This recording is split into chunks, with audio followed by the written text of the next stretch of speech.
روسی صدر پیوٹن نے تہران کے ساتھ جنگ ختم کرنے کے لیے ایران کا افزودہ یورینیم روس منتقل کرنے کی تجویز پیش کی تھی، جسے امریکی صدر ڈونلڈ ٹرمپ نے ٹیلی فونک گفتگو کے دوران مسترد کر دیا ہے۔ امریکی میڈیا کے مطابق یہ پیشکش جنگ بندی معاہدے کا حصہ تھی، تاہم امریکہ نے اسے قبول نہیں کیا۔ دوسری جانب وال اسٹریٹ جرنل کی رپورٹ کے مطابق امریکی محکمہ دفاع نے ہزاروں تازہ دم میرینز کو مشرق وسطیٰ بھیجنے کا فیصلہ کیا ہے۔ یہ تعیناتی ایک ایسے وقت میں ہو رہی ہے جب ایران کی جانب سے ابنائے ہرمز میں بحری جہازوں پر حملوں اور بارودی سرنگیں بچھانے کی اطلاعات موصول ہو رہی ہیں۔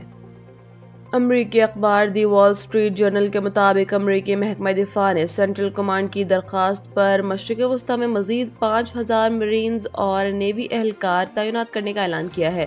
یہ اقدام ایران کے نئے سپریم لیڈر مجتبیٰ خامنہ ای کے اس بیان کے بعد سامنے آیا جس میں انہوں نے ابنائے ہرمز کو بطور ہتھیار استعمال کرنے اور اسے بند رکھنے کا عزم ظاہر کیا تھا۔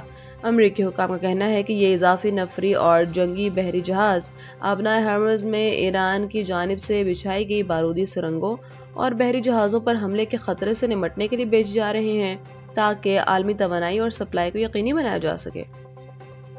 ایران نے تل ابیب کو نشانہ بناتے ہوئے درجنوں میزائل داغے ہیں، جس کے نتیجے میں 20 سے زائد زوردار دھماکے سنے گئے ہیں اور متعدد مقامات پر آگ لگ گئی ہے۔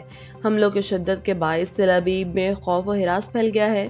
اس سنگین صورتحال کے پیش نظر دی وال اسٹریٹ جرنل نے رپورٹ جاری کی ہے کہ امریکہ نے ہنگامی بنیادوں پر مشرق وسطیٰ میں مزید 5,000 فوجی تعینات کرنے کا فیصلہ کیا ہے۔